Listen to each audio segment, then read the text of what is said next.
Om. 10 Commandments, Principles of Arya Samaj, Part 19. The sixth principle, the ideal of universal good, Section 4. Reminiscence of previous lives. Individuals are found who bring with them reminiscence of previous lives. The truth of their accounts has been tested, which in many cases have been found to agree with facts.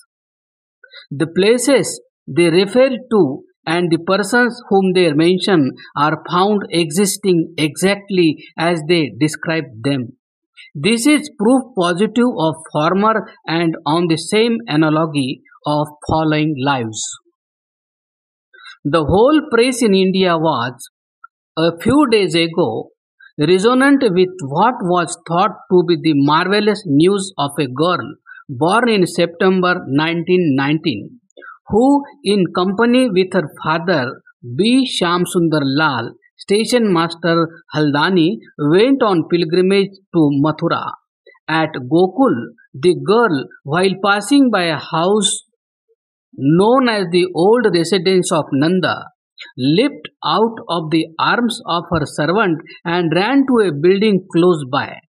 She forthwith assumed the character of a boy and accosted an old woman who was in the house as his mother.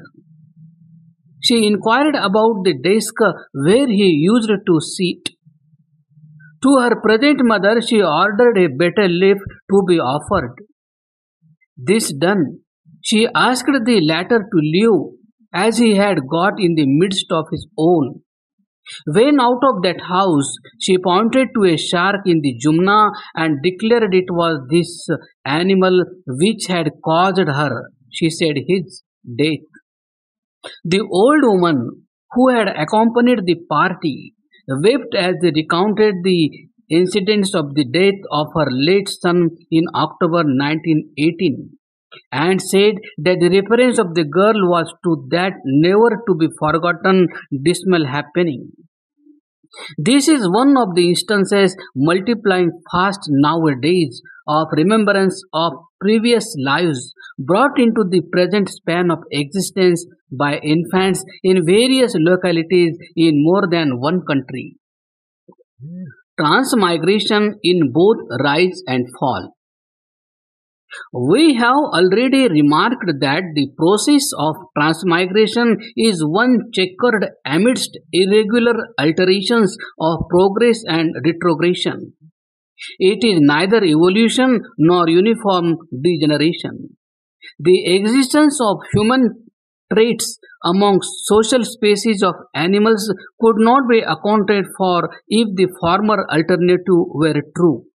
The latter, namely the hypothesis of uniform degeneration, would stultify the irresistible impulse for spiritual rise, which alone justifies willing virtuous activity. One would not care to live if life were a continuous fall. We all look forward to a higher state, which not achieved, we wish to live again and yet again, and so on. Our ambitions do not find satisfaction at the end of only one life. If what we have been striving after is only a marriage, if all our activities are child's play, if the partial achievements we make while we once live have no chances of carrying themselves on to completion, incalculable surely is the wastage of energy of both God and man, who thus conjointly are engaged in a wanton pastime without any serious end or object. The conviction that more lives are to come, just as they came in the past, can alone be the solace of the steady worker, handicapped in the middle by abrupt death. Work acquires zeal and earnestness which is inherent in the hope of the continuity, once we give it an infinitely long period of duration. Failure of the present life cannot in that case daunt us, Nor can unexpected successes elate your heart and make us take life easy. Heaven and hell. One of the natural equipments of the soul is freedom of action. It may rise if it works for its own uplift, or it may fall if it yields to the impulses that degrade it. Heaven and hell are of the soul's own making.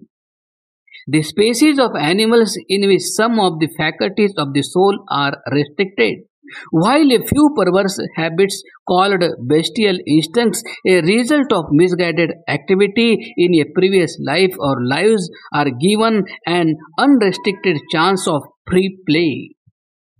In order to lead automatically to a reaction commensurately strong, are the tangible hell of the soul. Plants in which every possibility of free action is snatched away are reformatories, while birth in the midst of circumstances which their nature help the upward evolution of a right-minded soul is its heaven. The presumption that there are higher beings than man appears to us to be uncalled for unless there be evidence of life which human and subhuman varieties of corporeal existence cannot explain. Salvation. The highest state of the soul is that of salvation, when the recurrence of births and deaths is for the period of a kalpa suspended. Temporarily in the corporeal state, also the soul may detach itself from the body. This may be done by practicing yoga exercises till the state of utter dissociation from matter, called asamprajat samadhi, is reached. That is the state of supreme bliss. The way to achieve it is the practicing of supreme morality and leaving oneself in the matter of reward or result entirely in the hands of providence. Evil thought, evil speech, and evil deed become at that stage an impossibility. Only good is done automatically as a result of habit doggedly persisted in. The soul is active, so too is the body which encases it. There is no lack of enthusiasm or exertion. Only this attitude on the part of the yogi is unconscious. He does not feel his conduct is virtuous, for that would be self-complacency, a mild form of self-conceit, and he naturally cares not for the result. Hilarity, ecstasy, nonchalance, whether misfortune comes or good luck, an absolute spirit of self renunciation accompanied by a happy constancy of inner enjoyment of self is his unchanging mood. He is salved while living, and when dead, has only passed from limited enjoyment to enjoyment absolute. For organs, while they are on the one hand doers of consciousness, or on the other walls of matter that block the vision of the soul.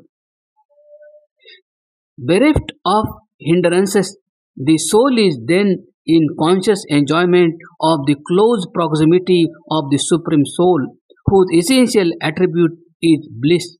The proximity is also transmission. As long as this Elysian beatitude lasts, the soul is spiritually in the highest heaven. In the world of matter, its passage is unrestricted, and even from the objects which to others are the cause of bondage, it derives by dint of its inner happiness, perennial joy in perennial liberty. What the Arya Samaj aims at? To such a state, it is the mission of the Arya Samaj to carry whole humanity. If even a few souls were in every country to rise to those Olympian heights of human godhood, they would be the centers of social and political harmony and physical and mental peace. They will attract humanity by their irresistible intrinsic magnet.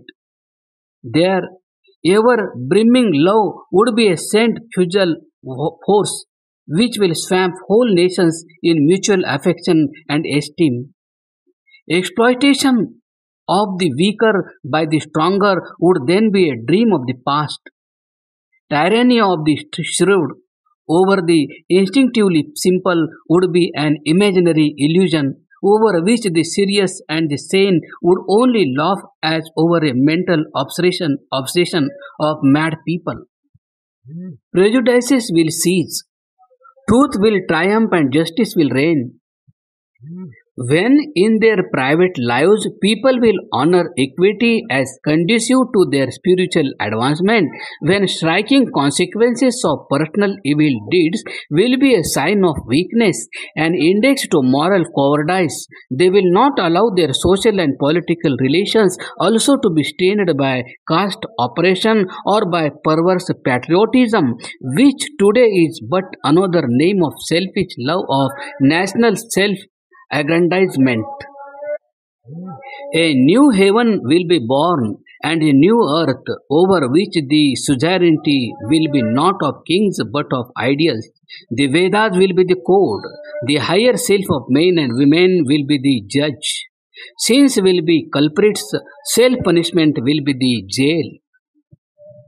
A social heaven. The dry as dust lawyer, the cold rigid logician, the prosaic tradesman, all matter of fact men of the world will of necessity shake their heads as they go through the above picture of a future utopia. A chimera, a rhetoric, a hallucination of the brain. Call it what you will.